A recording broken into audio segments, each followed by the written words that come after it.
जय हिंद दोस्तों, स्वागत है आप सभी का अपने यूट्यूब चैनल एग्जाम स्टडी स्वर में। दोस्तों, आज की इस वीडियो में हम बायोलॉजी से संबंधित टॉप 40 एमसीक्यू क्वेश्चन को कवर करने वाले हैं, जो आपके आने वाले किसी भी एग्ज़ाम के लिए, चाहे वो railway group D, ALP technician, कोई भी आने वाला एग्ज़ाम हो रेलवे का और किसी अन्य एग्ज़ाम के लिए भी यह क्वेश्चन महत्वपूर्ण होने वाले हैं। तो फर्स्ट क्वेश्चन है, कोशिका का नियंत्रण केंद्र क्या कहलाता है? कोशिका का नियंत्रण केंद्र है जो कि केंद्रक कहलाता है, तो इसका आंसर बी हो जाएगा।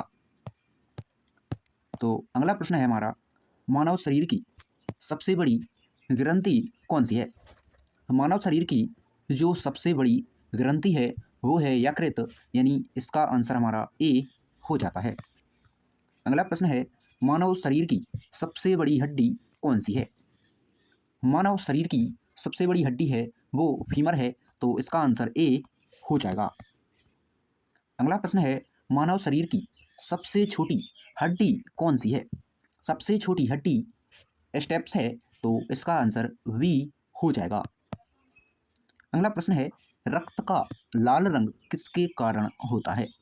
रक्त का लाल रंग हीमोग्लोबिन के कारण होता है, तो इसका आंसर बी हो जाएगा।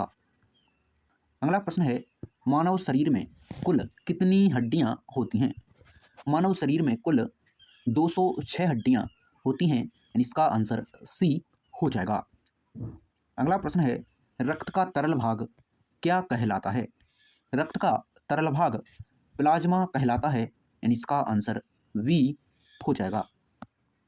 अगला प्रश्न है, ऑक्सीजन का परिवहन कौन करता है? ऑक्सीजन का परिवहन आरबीसी करता है, यानी इसका आंसर बी हो जाएगा। अगला प्रश्न है, रक्त का थक्का बनने में कौन सहायता करता है? रक्त का थक्का जमने में प्लेटलेट्स सहायता करती हैं, यानी इसका आंसर सी हो जाएगा। अगला प्रश्न है, मानव हृदय में कितने कक्ष होते हैं? मानव हृदय में कुल 4 कक्ष होते हैं, यानी इसका आंसर सी हो जाएगा। अगला प्रश्न है, मानव शरीर का सबसे बड़ा अंग कौन सा है? मानव शरीर का सबसे बड़ा अंग है जो कि त्वचा है, यानी इसका आंसर सी हो जाएगा। अगला प्रश्न है, मानव शरीर की सबसे बड़ी कोशिका कौन सी है? सबसे बड़ी कोशिका है वो शुतुरमुर्ग का अंडा है, यानी इसका आंसर बी हो जाएगा। अगला प्रश्न है, मानव शरीर की सबसे लंबी कोशिका कौन सी है? मानव शरीर की सबसे लंबी कोशिका तंत्रिका कोशिका है, यानी इसका आंसर सी हो जाएगा। अगला प्रश्न है, पाचन का प्रमुख अंग कौन सा है? पाचन का प्रमुख अंग अमाशय है, यानी इसका आंसर वी हो जाएगा। अगला प्रश्न है, इंसुलिन किस ग्रंथि से निकलता है? इंसुलिन अग्नाशय से निकलता है, तो इसका आंसर बी हो जाएगा। अगला प्रश्न है, डीएनए का पूरा नाम क्या है? डीएनए का पूरा नाम है डीऑक्सी राइबो न्यूक्लिक एसिड, यानी इसका आंसर ए हो जाएगा। अगला प्रश्न है, प्रकाश संश्लेषण किस में होता है? प्रकाश संश्लेषण पत्ती में होता है, यानी इसका आंसर सी हो जाएगा। अगला प्रश्न है, पौधों का रंग हरा किसके कारण होता है? पौधों का रंग हरा क्लोरोफिल के कारण होता है, यानी इसका आंसर बी हो जाएगा। अगला प्रश्न है, पौधों में जल का परिवहन किसके द्वारा होता है? पौधों में जल का परिवहन जाइलम के कारण होता है, यानी इसका आंसर बी हो जाएगा। जाइलम के कारण नहीं, जाइलम के द्वारा होता है। अगला प्रश्न है, भोजन का परिवहन किसके द्वारा होता है? भोजन का परिवहन फ्लोएम के कारण होता है, यानी इसका आंसर बी हो जाएगा। अगला प्रश्न है, मानव शरीर में रक्त को शुद्ध करने का कार्य कौन सा अंग करता है? मानव शरीर में रक्त को शुद्ध करने का कार्य वृक्क यानी कि किडनी करती है, यानी इसका आंसर सी हो जाएगा। अगला प्रश्न है, श्वसन का मुख्य अंग कौन सा है? श्वसन का मुख्य अंग फेफड़ा है, यानी इसका आंसर बी हो जाएगा। अगला प्रश्न है, विटामिन डी की कमी से कौन सा रोग होता है? विटामिन डी की कमी से रिकेटस होता है, यानी इसका आंसर बी हो जाएगा। अगला प्रश्न है, विटामिन सी की कमी से कौन सा रोग होता है? विटामिन सी की कमी से स्कर्वी रोग होता है, यानी इसका आंसर ए हो जाएगा। अगला प्रश्न है, विटामिन ए की कमी से कौन सा रोग होता है? विटामिन ए की कमी से रतौंधी रोग होता है, तो इसका आंसर ए हो जाएगा। अगला प्रश्न है, विटामिन बी1 की कमी से कौन सा रोग होता है? विटामिन बी1 की कमी से वेरी रोग होता है, यानी इसका आंसर सी हो जाएगा। अगला प्रश्न है, मनुष्य के हृदय में कितने वॉल्व होते हैं?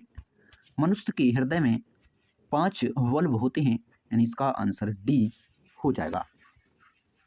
अगला प्रश्न है, लाल रक्त कणिकाओं यानी कि आरबीसी का निर्माण कहाँ होता है? आरबीसी का निर्माण अस्थि मज्जा में होता है, यानी इसका आंसर बी हो जाएगा। अगला प्रश्न है, मानव शरीर में सबसे बड़ी ग्रंथि कौन सी है? मानव शरीर में सबसे बड़ी ग्रंथि यकृत है, यानी इसका आंसर ए हो जाएगा। अगला प्रश्न है, मानव शरीर की सबसे छोटी ग्रंथि कौन सी है? सबसे छोटी ग्रंथि पीनियल है, यानी इसका आंसर वी हो जाएगा। अगला प्रश्न है, पौधों में गैसों का आदान प्रदान किसके द्वारा होता है? पौधों में गैसों का आदान प्रदान रंध्र के कारण होता है, यानी इसका आंसर सी हो जाएगा। अगला प्रश्न है, कोशिका का शक्तिग्रह पावर हाउस किसे कहा जाता है? कोशिका का शक्तिग्रह यानी कि पावर हाउस माइटोकॉन्ड्रिया को कहा जाता है, यानी इसका आंसर वी हो जाएगा। अगला प्रश्न है, प्रोटीन का पाचन मुख्यतः कहाँ होता है? प्रोटीन का पाचन मुख्यतः अमाशय में होता है, यानी इसका आंसर वी हो जाएगा। अगला प्रश्न है, मनुष्य के शरीर में गुणसूत्रों की संख्या कितनी होती है? मनुष्य के शरीर में गुणसूत्रों की संख्या 46 होती है, यानी कि 23 जोड़ी होती है। अगला प्रश्न है, मानव शरीर का सामान्य तापमान कितना होता है? सामान्य तापमान मानव शरीर का 37 डिग्री सेल्सियस होता है, तो इसका आंसर सी हो जाएगा। अगला प्रश्न है, रक्त समूह की खोज किसने की थी?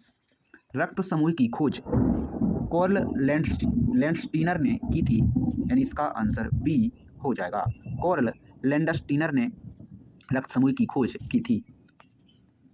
अगला प्रश्न है, मानव शरीर की सबसे मजबूत मांसपेशी कौन सी है? मानव शरीर की सबसे मजबूत मांसपेशी जबड़े की मांसपेशी है, यानी इसका आंसर बी हो जाएगा। अगला प्रश्न है, आनुवांशिकी का जनक किसे कहा जाता है? आनुवांशिकी का जनक ग्रेगर मेंडल को कहा जाता है, यानी इसका आंसर बी हो जाएगा। अगला प्रश्न है, जीवों की सबसे छोटी संरचनात्मक एवं क्रियात्मक इकाई क्या है?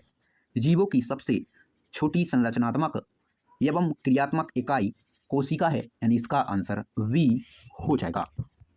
अगला प्रश्न है, पौधों में भोजन बनाने की प्रक्रिया क्या कहलाती है? भोजन बनाने की प्रक्रिया प्रकाश संश्लेषण कहलाती है, यानी इसका आंसर बी हो जाएगा। दोस्तों, वीडियो आपको अगर थोड़ी सी भी यूजफुल लगी हो तो वीडियो को लाइक और चैनल को सब्सक्राइब ज़रूर कर लें, ताकि अगली वीडियो का नोटिफिकेशन आप तक ज़रूर पहुंच जाए।